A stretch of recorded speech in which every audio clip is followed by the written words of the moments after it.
Hi there guys, in today's video of FlexiSTARTER we're going to be looking at the Freehand Drawing Tool. But before that, let's have a quick intro first.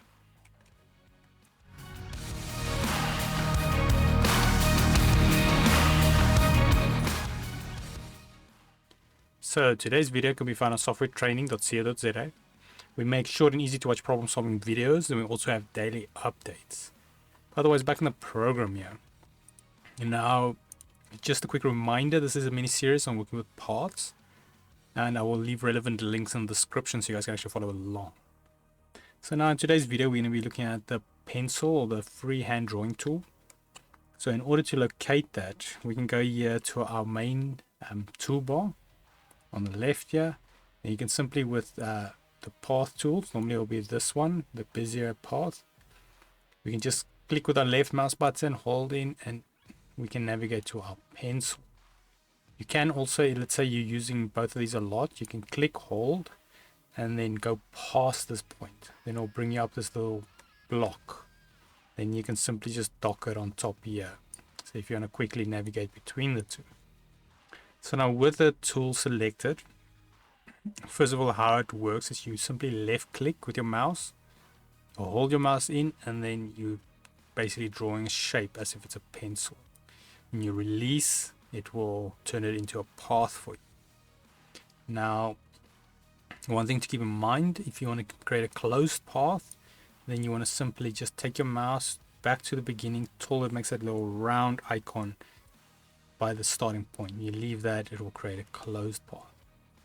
So that is the basics on how the tool actually works. Also, another thing, if we keep control in, my apologies, shift, then we can make straight lines. So that is a handy feature to know. So if you want to make straight lines for measuring or so forth, you can do that. And then under our design central panel, which is here on the right, you guys should notice here we've got one option, and that is tolerance. Now basically what this will do is, in many ways, if you're used to art programs, it's the smoothing of the brush. I'm going to put this on 0, and then we just draw a circle. I'm going to go rather slow so my hand can be messy. And then, as you can see here, how messy this line is. Now I'm going to max this out. I think the max is 20. Now let's do the same thing.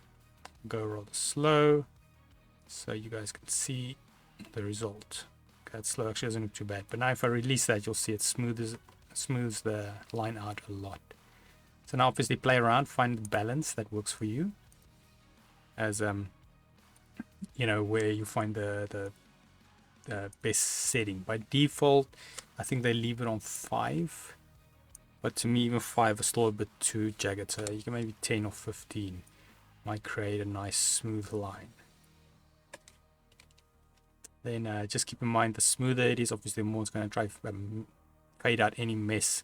So the line's not going to be 100% accurate, but it will be still quite accurate.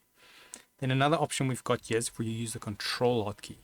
So if you had to make a line and then you use control hotkey and you draw back on it, it will try to erase those pieces. But keep in mind, this is quite a tricky tool. Sometimes it doesn't operate the way you would think it does. Like I've had many times where I'm erasing and nothing happens, and next thing it erases. Or like there you saw I erased a bit and skipped a big area. So you know, it's yeah, you can erase with it, but in my opinion it's a bit of a mess. You can erase from both sides if you can get it right. I sometimes get it right. So maybe I'm just not too skilled with using this tool.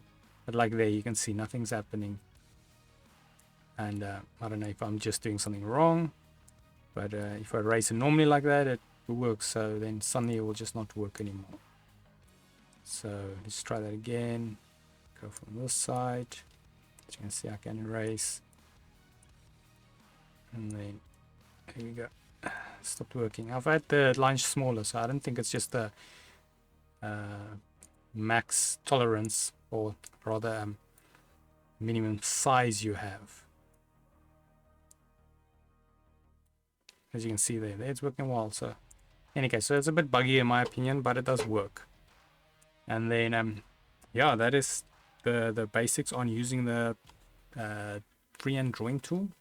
It'll be quite convenient if you want to get quite unique shapes, or rather custom shapes. Otherwise, if we head here to softwaretraining.co.za, you guys will notice we've got a variety of different softwares we do cover, and also you can isolate your search on the top right. If you do not, however, find what you're looking for, you can always go here, request a training video, and then we'll make that video for you.